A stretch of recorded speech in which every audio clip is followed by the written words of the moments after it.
Good afternoon. Indeed, it's a first for me here. But I grew up not too far away from here. It was raining and I wanted to sing Go John Raw,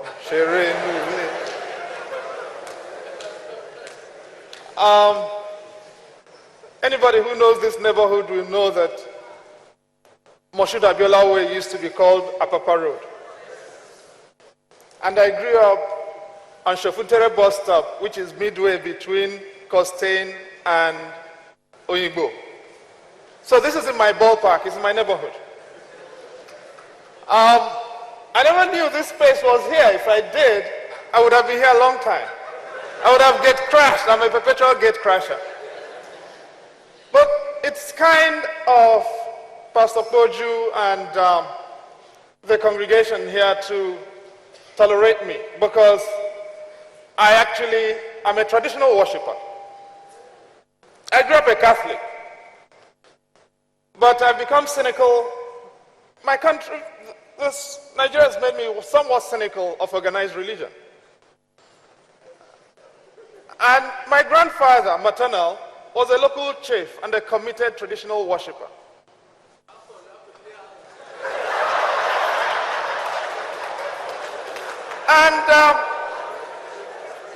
And every day I watched him do his thing. And he would invoke the spirit of our ancestors. And he will confess to the things he did. And he will seek blessing for the right things he wishes to do. These days I don't see that anymore.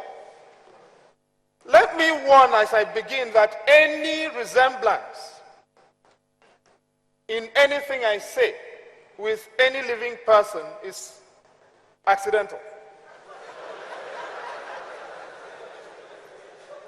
I think it's important to say that. So let's take the example of a pastor whose aircraft ends up with a lot of money in a foreign country from here. And you people defend that pastor because it is all in God's name. That's the title of David Yallop's book, isn't it? So much is done in God's name, I've chosen to be a traditional worshiper. But you see, the tradition I worship is the tradition of our values. Because values are eternal. And when I listen to the practicality of Pastor Itwa, or the profundity of Shegun, and Caroline's universality, and then the passion, the wild passion that we've just seen, I feel inadequate being here.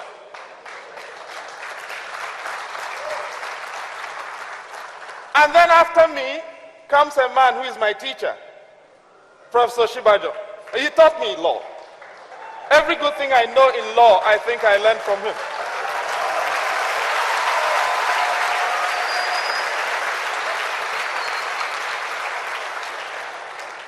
So in a sense, I feel inadequate to be a John the Baptist, and I feel inadequate to be a disciple. And when I asked Pastor Poju, what is this about? He said, don't, because I was actually in a bit of a rattle when he asked me, would I mind coming here on this day? And I was not sure.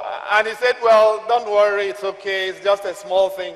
Filling a hall with thousands of young people on a Saturday when they could be doing something else is not small. And I'll say it is a terrific thing you're doing here, by the way.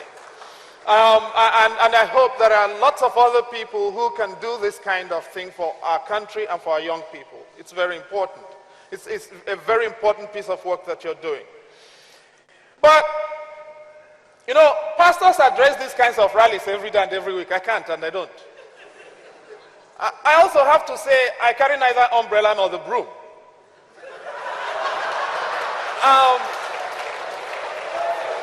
And so,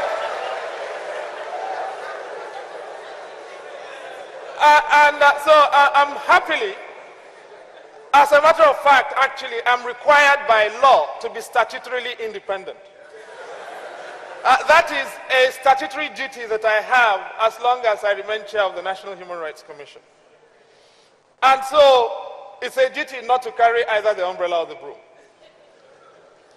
And therefore, within the within the framework of the theme, national development through business and the rule of law and building right institutions, I decided I was going to talk about something modest, but something which I consider to impinge on what for me is our greatest national security challenge. Saying no to the right to impunity. Let me repeat myself. The theme I want to address in about 25 thereabouts minutes. I'm told I have 45 minutes, but that's you know, the Constitution prohibits cruel, inhuman, and degrading treatment.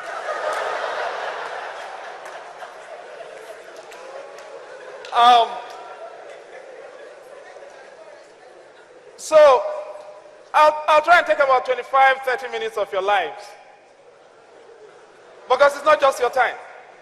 On that day, when the Almighty asks you, what did you do with this day? You say you were listening to that stupid boy. But really, I want to talk about the right, saying no to the right to impunity.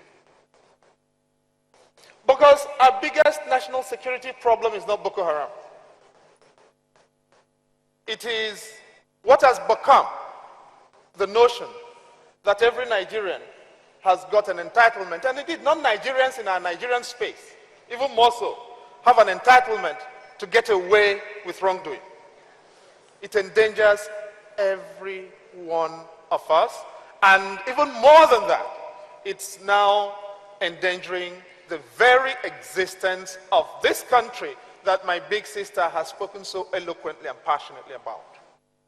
But today is also Independence Day, October 1st. And as a traditional worshipper, I acknowledge African cosmology. African cosmology teaches us to value land. Because land is where we come from. Land is not just a piece of postmodern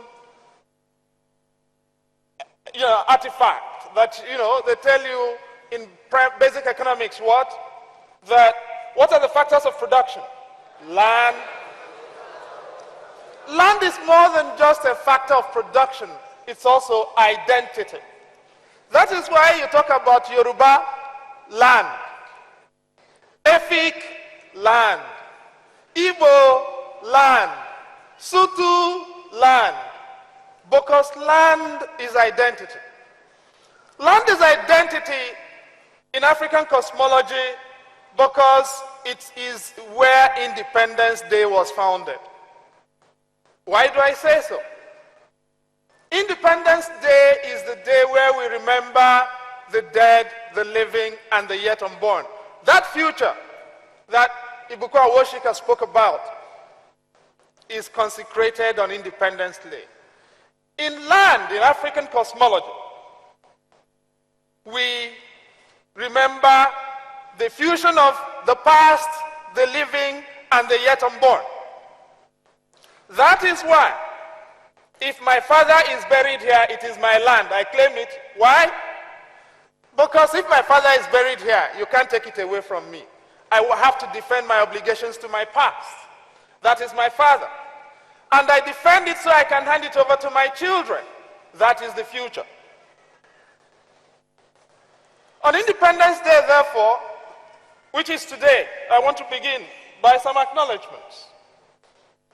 Number one, to our men and women in uniform.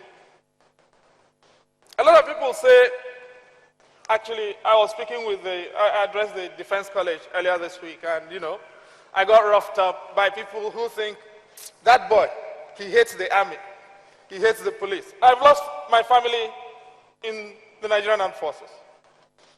I've had an uncle shot while doing work as a police officer. I was at his funeral. And it's important that we honor people who have taken a voluntary obligation and are now bound by law to give up their lives for us, for the freedoms that we take for granted. Even when we sometimes must disagree with them, we must understand that what they do is the supreme act of sacrifice. And we must honor it. And we should not comport ourselves in any way as to demean what they do, the sacrifices they offer, or indeed the things that they do that enable us to be in this kind of place today. And it's not just them. It's also the widows, the wives and children, particularly of the men and women who have died, and the spouses. Every now and again, I've got to represent or work on a case involving widows of men and women who have died, and it touches you in places you didn't think existed in your anatomy or in your soul. And the kinds of things they have to give up and go through. And when we talk about our heroes past, there are people that have never been acknowledged. And I want today, in a personal way, to acknowledge, and I talk about widows of the soul of our military and widows of our nation-building project. Mrs. Elizabeth Pam, God bless her soul. Ajoke Mohammed, Mrs. Agui Ironsi, Mrs. Bisala, all of the women who have borne the brunt of the battles that their men have fought in the soldiers and in our army, and the scores they've settled. It's important we don't forget them. It's also, and their children. It's also important we don't forget the women whom we've chosen to forget. On the day that he was killed on January 15th, 1966, General Ademulegu was in his bedroom with his wife. When he was assaulted, his wife put her body in between General Ademulegu and the assailant. She was shot and killed. Nobody